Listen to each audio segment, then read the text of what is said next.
শেষ করে দিয়ে আবারও তোমাকে ফেলবো আমার প্রেমের মোহতে।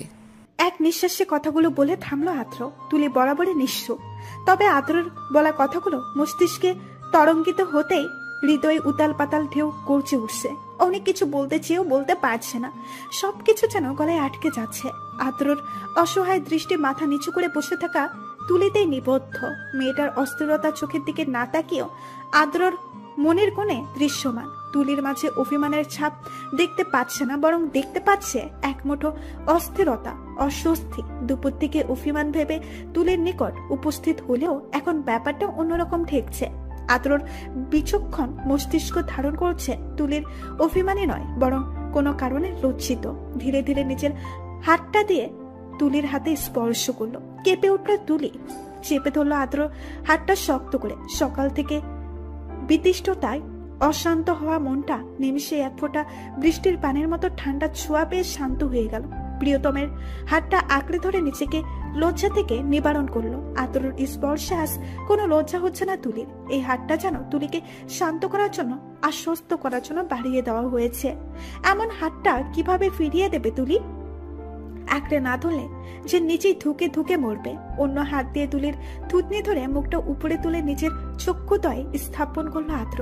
সুরসুরি করে শীতল ঢেউ আছড়ে পড়লো আদ্রর বক্ষ পিঞ্জরে প্রবল ভাবে। তুলি দুই গালে চেয়ে আছে রক্তিমার গাঢ় প্রলাপ, শুকিয়ে থাকা ঠোঁটে লজ্জাতুর সরু হাসির রেখা। কি আশ্চর্য মেয়েটা এমন রূপ ধারণ করে রেখেছে কেন? কোথায় অভিমান আর কোথায় লজ্জালো এই সৌন্দর্য? আদ্র নিজেকে পাগল পাগল লাগছে। তুলির মুখশ্রীতে ফুটে থাকা রূপ আদ্রকে অসম যন্ত্রণা দিচ্ছে। হৃদ স্পন্দন ক্ষণে ক্ষণে অস্বাভাবিক হয়ে পড়ছে। থুতনি থেকে তড়িৎ বেগে হাতটা সরিয়ে নিল আদ্র। তুলির হাতের ভাঁজে আবদ্ধ থাকা হাতটাও ছুটিয়ে নিয়ে বড় বড় পা ফেলে চলে এলো বেলকনিতে। নিঃশ্বাস ক্রমশ ভারী হয়ে আসছে। অন্তর জুড়ে থাকা অনুভূতিগুলো এলোমেলো হয়ে ঘুরে বেড়াচ্ছে। উত্তপ্ত একটা শ্বাস ছেড়ে বহু বিড়ম্ব কাটিয়ে নিজেকে সামলে নিল আদ্র। গলার স্বরটা নিচু রেখে বিড়বিড়িয়ে বলল, তুমি আজকাল বড্ড সর্বনাশী রূপ ধারণ করছো তুলা। প্রতি মুহূর্তে পোড়াচ্ছ আমাকে তোমার প্রেমের অনলে। হতবাক হয়ে মূর্তির ন্যায় স্থির হয়ে রইল তুলি। আচমকা আদ্রর এহেন আচরণ তার মনে প্রতিটি ভাজে ভাজে বিষাদ ছড়িয়ে দিল। আদ্র কি রেগে গেল? সকাল থেকে তার সম্মুখীন না হওয়ার কি এইরূপ আচরণ? রেগে গেলে তো হাতটা আঁকড়ে ধরতো না। তবে হুট করেই কি হয়ে গেল? উঠে দাঁড়ালো তুলি। বেলকনিতে এসে আদ্রর পাশে দাঁড়ালো। কণ্ঠে ধীরতা এনে প্রশ্ন করলো, কি হয়েছে? চোখের পলকেই তুলিকে দেওয়ালের সাথে মিশিয়ে দাঁড় করালো আদ্র। দুই পাশে দুই হাত রেখে তুলিকে আবদ্ধ করে নিল নিজের মাঝে। হসকচিয়ে উঠল তুলি। প্রচন্ড বেগে কেঁপে উঠল হৃৎপিণ্ড। বুকে হাতুড়ি পিটার শব্দ হতে লাগলো। আদ্রর আকস্মিক ভাবে করে বসা কাণ্ডগুলো তুলির অন্তরের ঝড় তোলে।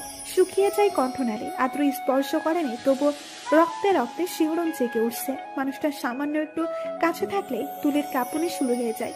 ছোট্ট মনটা অনুভূতিগুলো ঠিক সামলে উঠতে পারে না। কিছুটা কঠিন স্বরে আদ্র বলে উঠল, তোমার কি হয়েছে?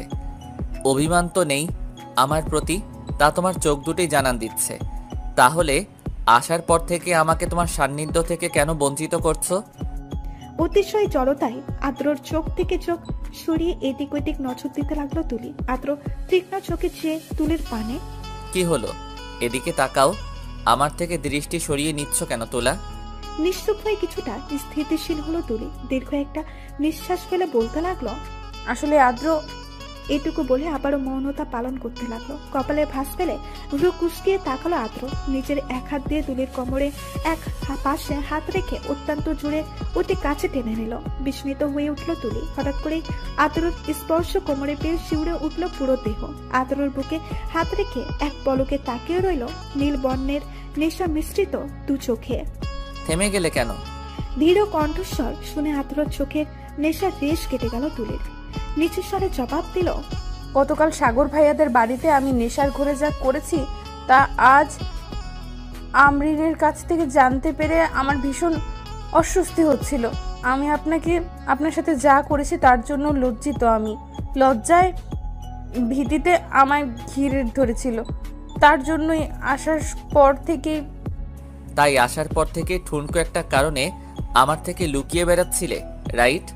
মাথার উপর নিচ করে হ্যাঁ বোধক বুঝালো তুলি। সাথে সাথেই তুলির দিকে ঝুঁকে পড়লো আদ্র। নাক ঘষতে আদ্রর বুকের সজোরে আঁকড়ে ধরলো তুলি। তুলির নখ বিচ্ছে, তবুও কোনো পরোয়া নেই আদ্র। মুখটা দেখেছিলাম সেদিনই এক জায়গায় অনুভূতি জড়ো হয়েছিল আমার মনের কুঠিরে। কালকের কাণ্ডে অস্বস্তি পাওয়ার কিছু নেই, বরং আমি দুঃখিত। রাগ সামলাতে না পেরে তোমাকে চর বসিয়ে দিয়েছি। আমাকে সম্পূর্ণ কথা বলতে আদ্রকে বাধা প্রদান করলো তুলি। নিজের নরম হাতটা দিয়ে আদ্রর মুখে কুলুপ এঁটে দিল। তুলির নরম হাতের ছোঁয়া ঠোঁটে পেতে দু চোখ বুজে নিল আদ্র। তুলি আদ্রর দিকে নিষ্পলক চোখে চেয়ে বলল, আপনি কখনো ক্ষমা শব্দটা উচ্চারণ করবেন না, এতে আমি খুব কষ্ট পাবো। যদি আমায় কখনো ভুলেও কষ্ট দেন তাহলে নিজের ভালোবাসা দিয়ে সবটুকু দূর করে দেবেন, টেনে নেবেন আমাকে পরম শান্তির স্থানে। ঠোঁট থেকে হাতটা টেনে নিয়ে একটা চুমু খেলো আদ্র। জমে থাকা অনুভূতিগুলো আনন্দ অশ্রু হয়ে ভিড় জমালো তুলির চোখের কার্নিশে। হাতটা মুঠোয় পুড়ে নিল আদ্র। চোখের কার্নিশে জমে থাকা জল কিন্তু আমার বুকে আছড়ে পড়বে কষ্ট হয়ে, কোনোভাবেই যেন গড়িয়ে না পড়ে। অন্য হাত দিয়ে তুলি তাড়াতাড়ি করে জলটুকু গড়িয়ে পড়ার আগেই মুছে নিল। মুচকি হাসলো খানিকটা। আদ্রর ঠোঁট দুটো প্রসারিত হলো। খুব খিদে পেয়েছে তোলা। আদ্রর মলিন কণ্ঠ শুনে প্রচন্ড অবাক হলো তুলি। চোখ ছোট ছোট করে বলে উঠল, খিদে পেয়েছে মানে? দুপুরে খাননি? খাইনি। যেখানে আমার তুলা অনাহারে ভুগছে সেখানে আমি খেয়ে পেট ভরিয়ে নিব, সেটা ভাবলে কি করে? বিস্ময়কর দৃষ্টি নিক্ষেপ করলো তুলি। কোনো কিছু না বলে আদ্রর শক্ত হাত টেনে পা বাড়ালো নিচের দিকে যাওয়ার জন্য, কিন্তু থেমে যেতেই হলো আদ্রর বলিষ্ঠ হাতের টানে। সম্মুখে এসে দাঁড়াতে আদ্র ঘুর লাগা কণ্ঠে বলে উঠল, আমার তোমার কোমল ঠোঁটের স্পর্শ চাই। আদ্রের আবদারে মুহূর্তে ক্ষণিকের জন্য হৃদ স্পন্দন থেমে গেল তুলে। পা দুটো জমে গেল বরফের মতো। এক পা নাড়ানোর শক্তি পাচ্ছে না। লজ্জার ছাপ ফুটে উঠল মুখে। আপন মনেই উচ্চারণ করলো, এইভাবে কেউ বলে আদ্র? ঘন ঘন শ্বাস ফেলে অন্যদিকে তাকিয়ে কিছুক্ষণ ঠোঁট চেপে রাখলো। ভীত স্বরে জিজ্ঞেস করলো, কোথায় দিতে হবে? এটুকু বলে তুলি ভারী একটা নিঃশ্বাস ছাড়লো। জিজ্ঞেস করতেই যেন তার শ্বাস আটকে যাচ্ছিল, গলাটাও কাঁপছিল। আদ্র সূক্ষ্ম হেসে বলল, তোমার ইচ্ছে। বিলম্ব করলো না তুলি। দ্রুত বেগে হেঁটে এসে নিজের সবটুকু লজ্জা দূরে ঠেলে দিয়ে আদরের পায়ের উপরে পা রাখলো। পেছন থেকে দুই হাতে আদরের গলা জড়িয়ে ধরে নাগাল না পেয়ে অভিমানী কণ্ঠে বলল, দেখতেই পাচ্ছেন আর একটু উঁচুতে তুলতে হবে আমায়, তাহলে মুখে কেন বলতে হচ্ছে? প্রতি উত্তর করলো না আদ্র। কোমর জড়িয়ে তুলিকে একটু উঁচু করতেই তুলি নিচের নরম উষ্ঠদ্বয়ে চেপে তোলা আদ্রর কপালে। সাথে সাথে সরিয়ে আনলো না, বরং আরেকটু গভীরভাবে চুমু খেলো। আদ্রর কোনো রেসপন্স নেই। ভেতরে তুফান শুরু হলেও বাহিরে শীতলতা। কোনো কথা না বলেই তুলিকে নামিয়ে দিল। তুলিও উফিসকায় নিজেকে লুকাতে ব্যস্ত হয়ে পড়ল। এক দৌড়ে নিচে চলে আসলো। সেখানে দাঁড়িয়ে থাকলে তো জড়তা তলিয়ে যেত। আদ্র নিঃশব্দে নিচে নেমে এলো। নিচে আসতেই তুলির চোখ গেল ড্রয়িং রুমে। রাদেব সাহেব ও শাহেদা বেগম বসে কথা বলছে। তুলি তাদের দিকে এগিয়ে গেল। নম্র স্বরে বলল, চা খাবেন খালু? হালকা হাসলেন রাদীপ সাহেব। হাসি বজায় রেখেই বললেন, শুনেছি তোর হাতের চা দারুণ হয়। খেতাম, তবে সেটা খালু না বলে বাবা বলে সম্বোধন করলে। তীব্র অবাকতা আষ্টে পৃষ্ঠে জড়িয়ে নিল তুলিকে। বুকটাও ধুপ করে উঠল। চোখে অশ্রুকণা ভিড় জমালো। কতগুলো বছর ধরে বাবা মা ডাকতে পারে না সে। আজ রাদীপ সাহেবের মুখে বাবা ডাকটা শুনতে হবে শুনে আনন্দের চেয়ে তুলির যন্ত্রণাটাই বেশি হচ্ছে। এটা সেই যন্ত্রণা নয় যে যন্ত্রণায় তুলি ব্যতীত হবে। এটা না চেয়েও পেয়ে যাওয়া যন্ত্রণা। অদ্ভুত হলেও তুলির জন্যই তা সত্যি। কিছুটা ভেজা কণ্ঠে জিজ্ঞেস করলো, চা খাবেন আব্বু আম্মু? দুজনেই একগাল হেসে বলল, খাবো মা। ডাইনিং রুমে দাঁড়িয়ে সবটা দেখলো আদ্র। বাবার প্রতি জমে থাকা অভিমানগুলো হালকা সরে যেতে লাগলো। সেদিনের পর বাবার মুখোমুখিটাও হলো না। অভিমানে নয়, নিজের করা আচরণে অনুতপ্ত অনুভব হলো। একটাই চিন্তা ছিল, রাদীপ সাহেব তুলিকে ছেলের বউ রূপে মেনে নিতে পারবে কিনা। তাও আজ দূর হয়ে গেল। তুলির পিছু পিছু কিচেনে চলে আসলো। তুলি খেয়াল করেনি ফ্রিজ থেকে তরকারির বাটি বের করে ফিরতে লাফিয়ে উঠলো অচমকা আদ্রকে দেখে। বাটিটা পড়ে যেতে নিলেই আদ্র তুলির হাত থেকে নিয়ে নিল। চুলার কাছে গিয়ে তাড়াতাড়ি তরকারিটা অন্য একটা পাত্রে ঢেলে গরম করতে করতে বলল, বউ, তুমি তোমার শ্বশুর শাশুড়ির জন্য চা বানাও, আমি খাবারগুলো গরম করে ডাইনিং টেবিলে অপেক্ষা করছি।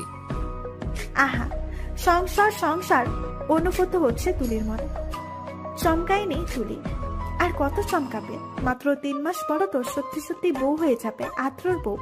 শব্দটা মনে উদয় হতেই ঠোঁটে হাসির রেখা দিল। চায়ের পানি বসিয়ে দিয়ে পলকহীন আদ্রর দিকে তাকিয়ে রইল। যতই দেখে ততই যেন হারিয়ে যায় আদ্রর মাঝে। তবুও মনটা ভরে না, মনের খাতাটা শূন্যই থেকে যায়। আবারও ইচ্ছে যাকে আদ্রকে দেখে শূন্যতায় ভোগা মনটা পূর্ণ করে দিতে। রাদীপ সাহেব ও সায়রা বেগমকে চা দিয়ে জলদি ডাইনিং টেবিলের কাছে আসলো তুলি। আদ্র অলরেডি নিজের প্লেটে খাবার বেড়ে বসে আছে, কিন্তু মুখে তুলছে না। তুলি বুঝতে পারছে ও নিজে খেতে না বসলে আদ্র খাবে না, তাই পাশে চেয়ারে বসে প্লেটে খাবার নিতে গেল। হাত ধরে থামিয়ে দিল আদ্র। প্রশ্নসূচক দৃষ্টিতে তাকাতেই হাস্য উজ্জ্বল চেহারা নিয়ে আদ্র বলে উঠল, আমায় খাইয়ে দাও। তুলির সাথে সাথে আওয়াজ করে বলে উঠল, আমি খাবো না আদ্র। খিদে তো আমার লেগেছে, তো তোমার খাওয়ার কি দরকার? আদ্রর অদ্ভুত কথা শুনে থমকে গেল তুলি। তুলিকে বেশিক্ষণ থমকে থাকতে না দিয়ে আদ্র বলল, আমায় খাওয়াবে, নিজেও খাবে। বহুদিনের ইচ্ছে বউয়ের হাতে খাবো, সুযোগ পেয়ে আজ ইচ্ছেটা বহুগুণ বেড়ে গেছে। প্লেটটা টেনে নিজের কাছে এনে ভাত মাখিয়ে আগে নিচে খেলো, তারপর আদ্রর দিকে বাড়িয়ে দিল খাবার। তুলির হাতটা ধরে মুখে পুড়ে দিল খাবারটা আদ্র। ছোট্ট করে একটা কামড় দিল তুলির আঙুলে। লজ্জায় চুপ করে রইল তুলি, কিন্তু মনে মনে বিড় করলো। অসভ্য লোক। খাবার শেষ করে আদ্র ও তুলি ড্রয়িং রুমে এসে নিবিড়কে দেখে কিছুটা চমকে গেল। নিবিড় শুধু একা আসেনি, সাথে নিজের মাকেও নিয়ে এসেছে, যিনি হাসি মুখে কথা বলতে মগ্ন সায়রা বেগমের সাথে। আদ্রকে দেখে উঠে এলো নিবিড়, হাসি মুখে বলল, আমার তোর আঙ্কেল আন্টির সাথে জরুরি কথা আছে আদ্র। আদ্র কিছুটা আন্দাজ করতে পারছে নিবিড়ের ভাবভঙ্গি। নিবিড়ের মায়ের সাথে কথা বলে সোফায় বসলো। তুলি পাশে দাঁড়াতেই ক্ষীণ স্বরে বলল, দাঁড়িয়ে আছো কেন? এমনি। পা দুটো ভেঙে দিব, তখন এমনি এমনি দাঁড়িয়ে থাকতে পারবে? কিন্তু একটু সরে বসলো আদ্র। এই সোফাটায় দুইজন অনায়াসে বসা যায়। ইতস্তত করে আদ্রের চোখ রাঙানোর সাথে না পেরে বসে পড়ল তুলি, কিছুটা দূরত্ব রেখে। নিবিড়ের মায়ের নজর তুলির উপরে পড়তেই বলল, মাশাআল্লাহ, তোমার হবু স্ত্রী প্রচন্ড মায়াবী আদ্র। মাথা নত করে ফেললো তুলি। প্রশংসা শুনে ভীষণ অস্বস্তি লাগছে, লাজুক লাজুক ভাব চলে এসেছে। আদ্র হেসে জবাব দিল, ধন্যবাদ আন্টি, দোয়া করবেন আমাদের জন্য। অবশ্যই। আমরিনকে দেখছি না যে। কথাটা বলতে দেরি হলেও আমরিনের হাজির হতে দেরি হয়নি। নিজের প্রাণটা নিয়ে দৌড়ে এসেছে। দুতলা থেকে নিবিড়কে দেখে ভয়ে আত্মা শুকিয়ে যাওয়ার উপক্রম তার। নিবিড় তার কথা অনুযায়ী চলে এলো। আমরিন কিভাবে সামলাবে এসব? তুলিকে বলতেও তো ফুলে গেছে বিয়ের চক্করে। নিবিড় সব বলে দিবে না তো? হাঁপাতে হাঁপাতে মায়ের কাছে এসে দাঁড়াতেই নিবিড়ের আম্মু ডেকে উঠলেন আমরিনকে। এদিকে আসো আমরিন। ওনার পাশে গিয়ে বসলো আমরিন। রাদীপ সাহেবও সায়রা বেগম বুঝতে না পারলেও আদ্র ও তুলি বুঝতে পেরেছে বিষয়টা। নিবিড় আমরিনের দিকে এক পলক চেয়ে রাদীপ সাহেবকে উদ্দেশ্য করে বললেন, আমি আমরিনকে বিয়ে করতে চাই আঙ্কেল। আমি ওকে ভালোবাসি। অবশ্য আমরিন একদম অজ্ঞাত এই ব্যাপারে। 2 বছর ধরে ওকে ভালোবাসি আঙ্কেল। শুধু ওর আমার বয়সে পার্থক্যের জন্য ভয় হতো প্রস্তাব নিয়ে আসতে। আমাকে ফিরিয়ে দিলে আমি ওকে ছাড়া নিঃশ্বাস তো ফেলবো, কিন্তু সুখে থাকতে পারবো না আঙ্কেল। বেঁচে থেকেও নিঃস্ব হয়ে যাবো ভিতর থেকে। নিবিড়ের অকপটে ভালোবাসা জাহির করতে দেখে ভীষণ অবাক হলেন সবাই। আমরিন তো একদম বিস্মিত হয়ে আছে। নিবিড়ের অসহায় দৃষ্টি মনে দহন রূপে বিচরণ হতে লাগলো। সে তো ভেবেছিল নিবিড় সব বলে দেবে, কিন্তু তার তো পুরোটাই উল্টো হলো। নিজেকে ভাগ্যবতী মনে হচ্ছে আমরিনের। কজন ছেলে এভাবে মেয়ের বাবার কাছে এমন করে? ভালোবাসার মানুষটাকে চাইতে পারে? তুলিও অবাক চোখে তাকিয়ে রইল নিবিড়ের দিকে। নিবিড়ের অসহায় চাহনি বলে দিচ্ছে কতটা চাই সে আমরিনকে। পাশে থাকা আদ্র হাতটা চেপে ধরে তুলি করুণ স্বরে বলে উঠল, নিবিড় ভাইকে ফিরিয়ে দিবেন না আদ্র। তুলির বলা বাক্যটাকে উপেক্ষা করে আদ্র গম্ভীর স্বরে বলে উঠল, বাবা ফিরিয়ে না দিলেও আমি ফিরিয়ে নিব নিবিড়। নিমিষে ছন্ন বিচ্ছন্ন হয়ে গেল নিবিড়ের সবটুকু সাহস। আমরিনের চোখে সঞ্চারিত হলো জল। তুলিও ছলছল নয়নচোরা নিবদ্ধ করলো আদ্রর রাগান্বিত চেহারায়। রাতের আধারে একজোড়া যুগল হাতে হাত রেখে বসে আছে। কারো ঠোঁটে তৃপ্তির হাসি তো কারো ঠোঁটে লাজুকতার রেখা। আমরিনদের বাগানের দিকটায় বসে আছে নিবিড় ও আমরিন। আমরিনের হাতটা আলতো করে ধরে রেখেছে নিবিড়। খানিকক্ষণ আগেও সবকিছু এলোমেলো লাগলেও এখন আর বিচ্ছিন্ন হওয়ার কোনো সুযোগই নেই। আমরিনের বেশ লজ্জা লাগছে। ইস, এত লজ্জাকর পরিস্থিতি কেন সৃষ্টি হলো? নিবিড়টাও কেমন বেহাইয়া প্রকৃতির। তার চেয়েও এক ধাপ এগিয়ে তার ভাই। কি অবলীলায় বোনকে সারা জীবনের জন্য বেঁধে দিল নিবিড় নামক ছেলেটার সাথে। ফ্ল্যাশব্যাক। তুলির ছলছল নয়নছড়া দেখে মৃদু হাসলো আদ্র। নিবিড়ের মলিন মুখের দিকে তাকিয়ে বলল, ফিরিয়ে কেন দিব জানিস?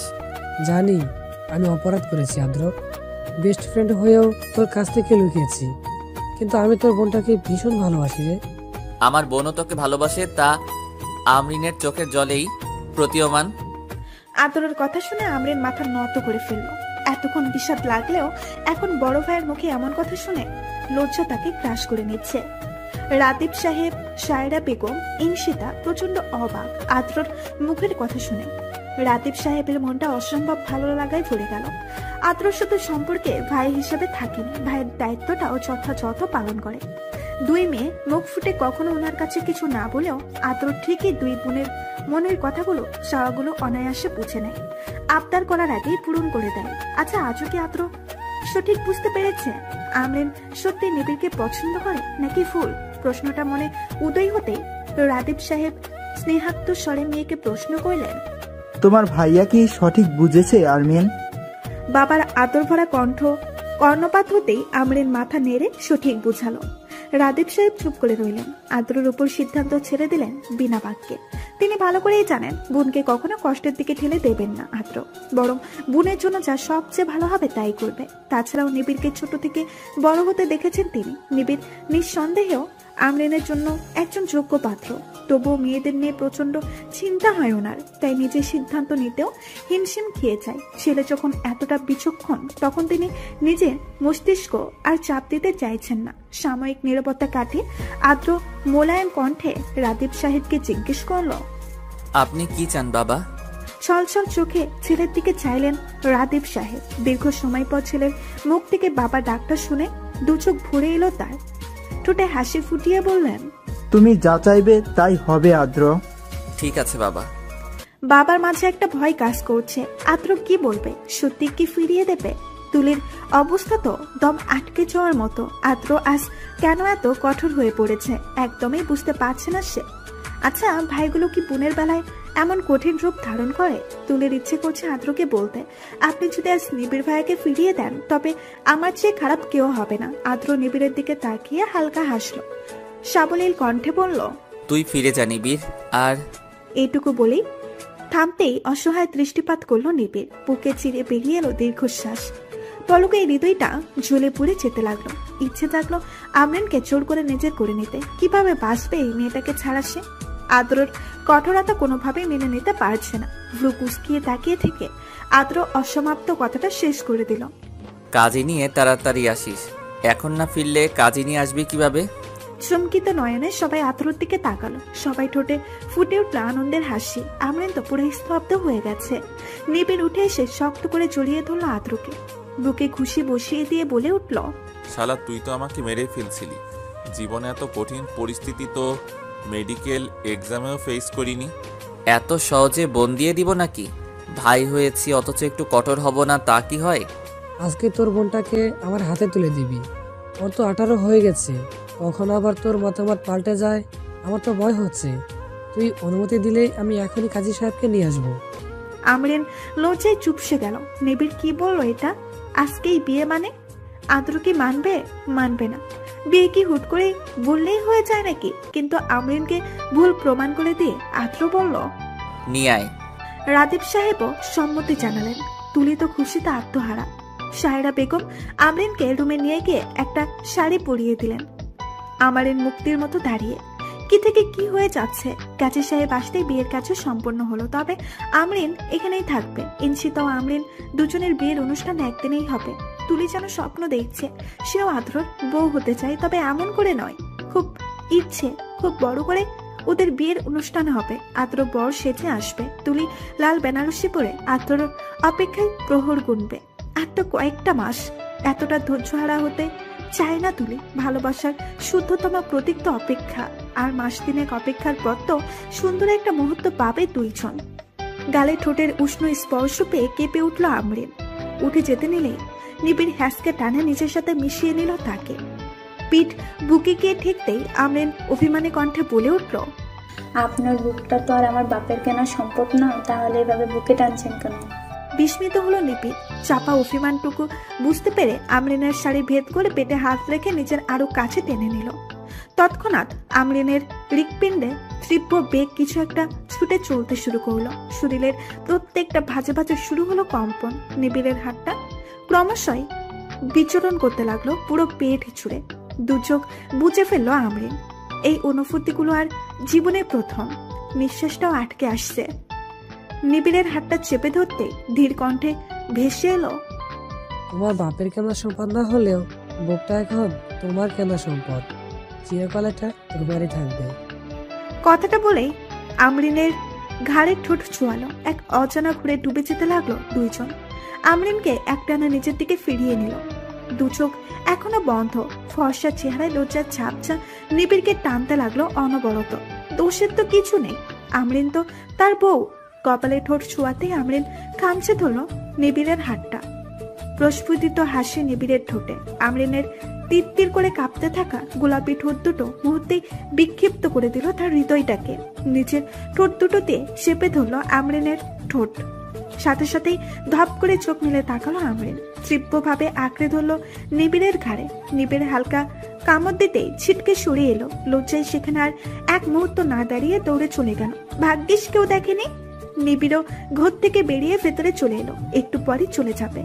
সায়রা বেগম ডিনার করা ছাড়া যেতে দিচ্ছিলেন না। হুট করে বিয়ে হলেও তিনি মেয়ের জামাই আদরে ব্যস্ত হয়ে পড়লেন।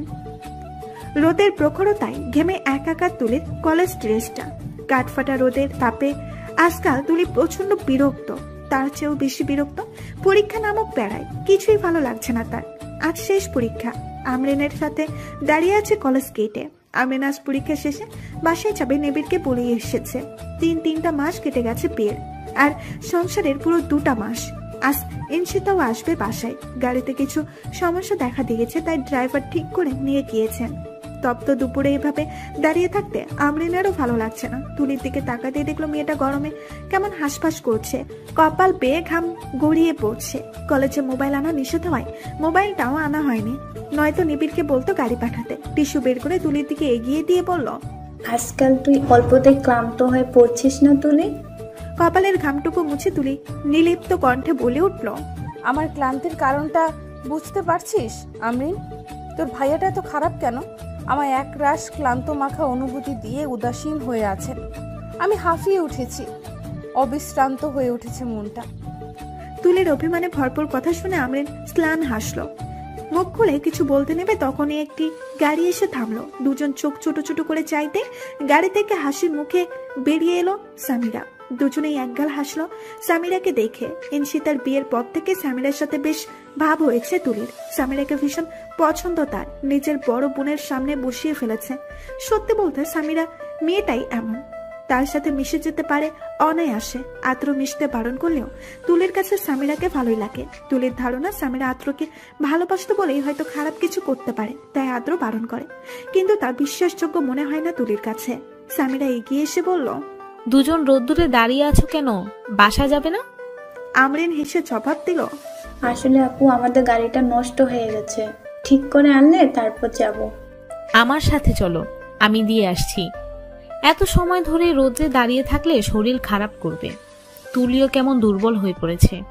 দুইজনের সাই জানিয়ে সামিরার সাথে গাড়িতে উঠলো। পুরো রাস্তা কোনো কথা বলল না তুলি। বুকটা বড্ড হাহাকার করছে আজকে। হৃৎপিণ্ডের প্রতিটা স্পন্দন যেন আদ্রকে স্মরণ করিয়ে দিচ্ছে। যেই মানুষটা প্রতিটা নিঃশ্বাসে মিশে আছে, তাকে ছাড়া নিঃশ্বাস নিতেও অসহনীয় যন্ত্রণা হচ্ছে তুলির। গাড়ি বাহিরে গেটে আসতেই আমরিনও তুলি নেমে পড়লো। সামিরাকে অনেকবার সাধলো ভেতরে আসার জন্য, কিন্তু জরুরি কাজ থাকার কারণে সামিরা আসেনি। তুলি বাড়িতে ঢুকে চারিদিকে চোখ বুলালো। হতাশার নিঃশ্বাস ছেড়ে সোফায় বসে পড়লো। সায়রা বেগম আমরিনও তুলির জন্য লেবুর শরবত নিয়ে আসতেই তুলি অভিমানী কণ্ঠে বলে উঠল, তোমার ছেলে আজও আসেনি আম্মু, তাই না? না রে, তবে চলে আসবে। কিন্তু তুই যে গতকাল থেকে আমার ছেলেটার ফোনটা ধরছিস না, ও কিন্তু ভীষণ কষ্ট পাচ্ছে। কেন ধরবো? তোমার ছেলে তো বিখ্যাত হার্ট সার্জন হয়ে গেছে। অন্যের হার্টের চিকিৎসা করে কি হবে? উনি তো আমার হার্টটাকেই অসুস্থ বানিয়ে দিয়েছে। আমরিন ও সায়রা বেগম হাসলেন। উনি তুলির পাশে গিয়ে বসে তুলিকে জড়িয়ে ধরলেন। মাথায় হাত বুলাতে বুলাতে বললেন, ছোট্ট তুলিটা আমার ছেলেকে এত ভালোবেসে ফেলেছে। আদ্র আসলে বকে দিব আমি। কত বড় সাহস ওর! আমার মাটাকে কাঁদিয়ে অন্যের সেবা করতে লেগে পড়েছে। তুলি কাঁদতে কাঁদতে হালকা হেসে বলল, অন্যের সেবা করা তো জরুরি আম্মু, তবুও তোমার ছেলে দূরে গেলে আমার অসম্ভব কষ্ট হয়। মনে হয় কেউ ওনাকে আমার কাছ থেকে কেড়ে নিয়ে যাবেন। কেউ কেড়ে নিবে না। আর তো 5 দিন। আল্লাহ বেটি, তোকে আমার ছেলের কাছ থেকে কারো কেড়ে নেওয়ার সাহস নেই মা, আর না তোর কাছ থেকে কেড়ে নেওয়ার। তুলি আর আওয়াজ না করে চুপ করে রইল। 5 দিন পর ওদের বিয়ে। সময় কত তাড়াতাড়ি গড়িয়ে যায়। পেছনে ফেলে যায় কিছু বিষাদময় স্মৃতি, আবার কিছু মুগ্ধময় প্রহর। তুলির জীবনে বিষাদ ছিল, যা সময়ের স্রোতে কাটিয়ে দিয়েছে আদ্র। গড়েছে তুলির মনে নিচের জন্য জায়গা। ধীরে ধীরে মিশে গেছে তুলির অস্তিত্ব। একটা দিনও না দেখে থাকতে পারে না তুলি। গতকাল ভোরে আদ্র চট্টগ্রাম গিয়েছে, তখন থেকে মুখ ভাত তুলির। আদ্রকে দেখতে না পেরে ঝেঁকে বসেছে অজস্র অভিমান। রাত 11:30 বাজে। তুলি ঘড়ির কাঁটার দিকে তাকাতেই চোখের কান্নিস থেকে জল গড়িয়ে পড়ল। ভেবেছিল আদ্র হয়তো আজ আসবে, কিন্তু তার ভাবনা ভুল ছিল। মনের গহীনে থাকা অভিমান দ্বিগুণ হয়ে গেল। চাপা কষ্টগুলো জলে পরিণত হয়ে বালিশ ভেজাতে লাগলো। তাকিয়ে থাকতে থাকতে ঘড়ির কাঁটায় যখন 11:55, তখনই চোখ লেগে এলো তুলির।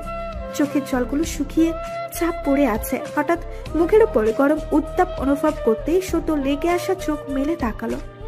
চোখের মনিতে দৃশ্যমান হলো আদ্রর হাসি মাখা উজ্জ্বল মুখটা। নিমেষেই বুকটা প্রচন্ড গতিতে কেঁপে উঠল। কল্পনায় ভেবে মুখ ফিরিয়ে নিল তুলি। তখনই নিজেকে শূন্য অনুভব করতেই পিলে চমকে উঠল। ভয়ে আদ্রকে আঁকড়ে ধরল শক্ত করে। চোখ মুখ কাচুমাচু করে রইল। নিজের রুমে এনে তুলিকে বিছানায় বসিয়ে দিল আদ্র। একটা কাগজ হাতে নিয়ে এসে তুলির সামনে বসে চেয়ারে টেনে 2 চোখ লাল হয়ে আছে দেখলো। চুলগুলো এলোমেলো, মুখ জুড়ে ক্লান্তির ছাপ। দেখে স্পষ্ট বোঝা যাচ্ছে মাত্র এসেছে। মোলায়েম কণ্ঠে আদ্র উচ্চারণ করলো, শুভ জন্মদিন আমার তুলা। নিমিষেই জেগে ওঠা অভিমান ছাপা পড়ে গেল তুলির। কেঁদে দিল শব্দ করে। কাঁদবে নাই বা কেন? আদ্রর ক্লান্তি মাখা চেহারা, রক্তিম চোখ দুটোই বলে দিচ্ছে শুধুমাত্র তার জন্যই এত পথ পাড়ি দিয়ে এসেছে আদ্র। তুলি নিজের শরীরে সবটুকু ভর ছেড়ে দিল আদ্রর উপর। ভেজা স্বরে বলে উঠল, শুধুমাত্র সামান্য একটা মুহূর্তের জন্য এইভাবে ছুটে এলেন কেন ডাক্তার সাহেব? আমার অভিমান করা নিছক ছিল। নিজেকে এত কষ্ট দিয়ে কেন আসতে গেলেন? তুমি কি জানো এই মুহূর্তটার জন্য আমি কতগুলো সময় অপেক্ষা করেছি? জানি না। জন্মদিনে আপনার থেকে আগে উইশ পাওয়াটা আমার কাছে জরুরি ছিল না। জরুরি তো আপনি এবং আপনার ভালো থাকা। তুলির মুখটা বুক থেকে তুলে এক হাত নিয়ে গালে রাখলো আদ্র। নিজের উষ্ঠদ্বয় দিয়ে চুষে নিল তুলির চোখের জল। মুগ্ধময় স্বরে বলল, আজ তোমার জন্মদিন, তাই আমার কাছ থেকে উপহার পাও না তুমি, কিন্তু উপহারটা তুমি আজই গ্রহণ করতে পারবে না। তুলি অবাক হয়ে তাকিয়ে আছে আদ্রর দিকে। পাশ থেকে কাগজটা আদ্র বাড়িয়ে দিল তুলির কাছে। তুলির মস্তিষ্ক কিছুই ধারণ করতে পারছে না। কি করতে চাইছে আদ্র? উপহার কি এই কাগজটা? আবার গ্রহণ করতে পারবে না, এটা কেমন কথা? কলম এগিয়ে দিতেই তুলি না পড়ে সাইন করে দিল কাগজটাতে। তারপর আদ্রর হাতে ধরিয়ে দিল। একটু ঝুঁকে তুলির কপালে কপাল ঠেকালো আদ্র। দুজনের ঠোঁটে কিসমিত মাত্র দূরত্ব। নিজের মাদকতাময় চোখগুলো আদ্র স্থাপন করলো তুলির ডাগর ডাগর আঁখিতে। কোনোভাবেই চোখ সরিয়ে নিতে পারছে না তুলি। তুলি বেগে ছুটে চলেছে হৃৎপিণ্ডের হৃদস্পন্দন। কেন সে পারে না আদ্রর মোহ উপেক্ষা করতে? আবার কেন এত ঝড় উঠে আদ্রর কাছে আসলে? এই ঝড় কি সারা জীবন বয়ে যাবে অন্তর জুড়ে? প্রশান্তির আবেশিত বাতাসে তুলির মনে প্রবলভাবে ভেসে বেড়াতে লাগলো তুলির একটু একটু করে জড়ো হওয়া অনুভূতিগুলো। আদ্রর কণ্ঠস্বর শুনে ঠোঁটের কান্নিসে হাসি ফুটল। না পড়েই সাইন করে দিলে? আপনার প্রতি অগাধ বিশ্বাস আছে তো আদ্র। সবকিছু ধোঁকা দিলেও আমার অস্তিত্ব আমাকে ধোঁকা দিবেন না। স্নিগ্ধ সুবাসিত হাওয়ায় ছেয়ে গেল আদ্রর হৃৎপিণ্ড। ঠোঁটে তৃপ্তির হাসি। তুলির কৃষ্ণবনে চোখের মায়ায় ডুব দিতে ইচ্ছে করছে তার। কারো স্বার্থ নেই আটকে রাখার, তবুও কোনো তাড়াহুড়া চায় না সে। গুছিয়ে শুরু করতে চায় সবকিছু। তুলির ঘাড়ের পিছনে হাত রেখে নিজের আরেকটু কাছে টেনে নিল। ঠোঁটে ছোট্ট একটা চুমু খেয়ে বলল, তুমি নিজের উপহারটা না দেখে আমায় রিটার্ন গিফট দিয়ে দিলে তুলা। আদ্রর কথাটা তুলির কর্ণধার হয়নি। তুলি তো আদ্রর নীলাভ চোখের মাদকতায় নিজেকে হারিয়ে ফেলছে। আলতো সেই স্পর্শটা শরীরে শিহরণ জাগিয়ে তুলছে। মনটা ক্রমাগত চাইছে আরো গভীরভাবে হারিয়ে যেতে। চোখ বুঝতে প্রচন্ড বেগে কিছু আওয়াজ এসে ধাক্কা খেলে তুলির কানে। হস কচিয়ে উঠল তুলি। চোখ মেলতেই সামনে আর আদ্রকে আবিষ্কার করলো না। তুলির চোখ ছাপিয়ে জল নেমে এলো। কষ্টের অশ্রু নয়, এই অশ্রুগুলো সুখময় কিছু মুহূর্তের সাক্ষী। চোখ মেলে সম্মুখে আদ্রকে আবিষ্কার না করলেও আঁখে দয়ে ভেসে উঠেছে পরিচিত কিছু মুখ। অতিশয় ভয়ে চুপসে যাওয়া মনটা নিমিষেই সতেজ হয়ে উঠল। আনন্দের জল গড়াতে লাগলো মনের গহিনা। এত বড় সারপ্রাইজ তো তুলি কখনো পায়নি। আহান, ঝুমু, সায়রা বেগম, রাতিব সাহেব, আমরিন, নিবিড়, অন্ত, পায়েল, ইনসিতা, রনক, রিমি, সাগর সবাই হাসি মুখে দাঁড়িয়ে আছে। রাতিব সাহেবের হাতে একটা চকলেট কেক। এত রাতে সবাইকে নিজের চোখের সামনে দেখতে পেয়ে মুখে হাত চেপে কেঁদে দিল তুলি। বিশেষ করে আহানো ঝুমুকে দেখতে পেয়ে তুলি বিস্মিত। এত রাতে এখানে ওদের উপস্থিতি সত্যিই খুব বিস্ময়কর। আর এই বিস্ময়কর এত সুন্দর কাজটা তুলির বেশ ঠাওর করতে পারছে। আদ্র তুলির কল্পনাই ছিল না, বরং বাস্তবটাকেই যেন কল্পনার রাজ্য বানিয়ে দিয়েছে। কিন্তু যেই মানুষটা সবাইকে জড়ো করে সারপ্রাইজ দিয়েছে তুলিকে, সারা ঘরময় চোখ বুলিয়েও তুলি তার হদিশ পেল না। কোথায় গেল আদ্র? এখনই তো তার সামনেই ছিল। ভালোবাসার সবটুকু অনুভূতি দিয়ে তার চোখে জল চুষে নিয়েছিল। এতটুকু সময়ে কোথায় গায়েব হয়ে গেল? রাতিব সাহেব এগিয়ে এলেন। কেকটা টেবিলে রেখে তুলির মাথায় হাত বুলিয়ে বললেন, happy birthday my princess. Princess শব্দটা তুলির হৃদয়ের দরজায় কড়া নাড়তে লাগলো অনবরত। কতটা স্নেহ করলে নিজের মেয়ে ভাবলে একজন বাবা এ নামে ডাকতে পারে। তুলির চোখে জল। আসার ভাত মানবে না, এত সুখ তো তুলি কখনো পায়নি। অতি সুখে যে মানুষ কেঁদে দেয় তুলি তার চাক্ষুষ প্রমাণ। কখনো ভাবেনি পরিবার হারিয়ে আবারও এত সুন্দর একটা পরিবার পাবে সে। কেন সবাই তাকে এত ভালোবাসে? তুলে পারবে তো আগলে রাখতে ভালোবাসাগুলো? রাদেব সাহেবের হাতটা ধরে ডুকরে কেঁদে উঠল। সবার মুখে মৃদু হাসি, কান্না ভেজা কণ্ঠে বলে উঠল, আপনাদের ধন্যবাদ জানালে সেটা অপরাধ হবে, তাই ধন্যবাদ জানাবো না বাবা, বরং জেনে রাখুন আমি খুব খুব ভালোবাসি আপনাদের সবাইকে। রাদেব সাহেব হালকা হেসে তুলির চোখের পানি মুছে দিলেন। হাতটা ধরে নিয়ে এলেন কেকের কাছে। কেকটা কাটতেই বলেন। তুলি সবার দিকে এক পলক তাকিয়ে শুষ্ক হাসলো। কেকটা কেটে রাদীপ সাহেবকে খাওয়ালো সবার আগে। রাদীপ সাহেব ও সায়রা বেগম চলে যেতেই পায়েল, রিমি, আমরিন, ইঞ্চিতা এসে শক্ত করে জড়িয়ে ধরলো তুলিকে। রিমি ও পায়েল একসাথে মুচকি হেসে বলল, শুভ জন্মদিন আদর বউ। ইঞ্চিতা আর আমরিন তুলির দুগালে হাত রেখে বলে উঠল, শুভ জন্মদিন ভাবি। এগুলো যেন তুলির জন্য উইশ নয়, বরং এক রক্তিম লজ্জার সমারোহ। লজ্জায় থম মেরে রইল তুলি। এক এক করে সবাই উইশ করলো। আহানো ঝুমু কাছে আসতেই তুলির ঠোঁট দুটো প্রসারিত হয়ে এলো। ঝুমুকে শক্ত করে জড়িয়ে ধরলো।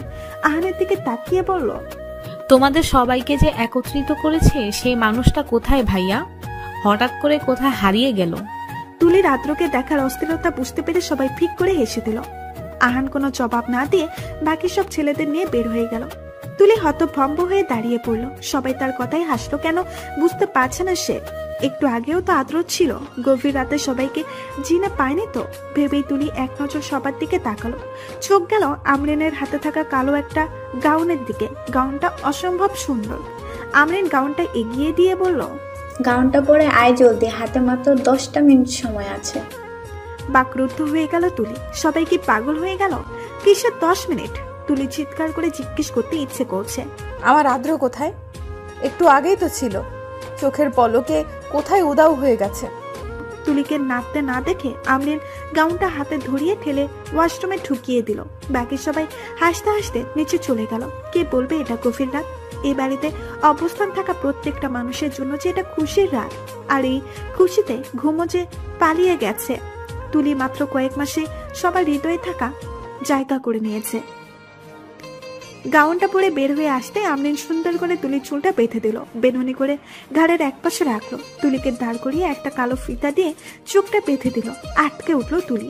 আমরিনের হাত চেপে ধরে বলল, কি করছিস? চোখ কেন বেঁধে দিলি? মুচকি হাসলো আমরিন। তুলিকে ধরে হাঁটতে হাঁটতে বলল, নিশিরাতে তোর পরীক্ষার পালা।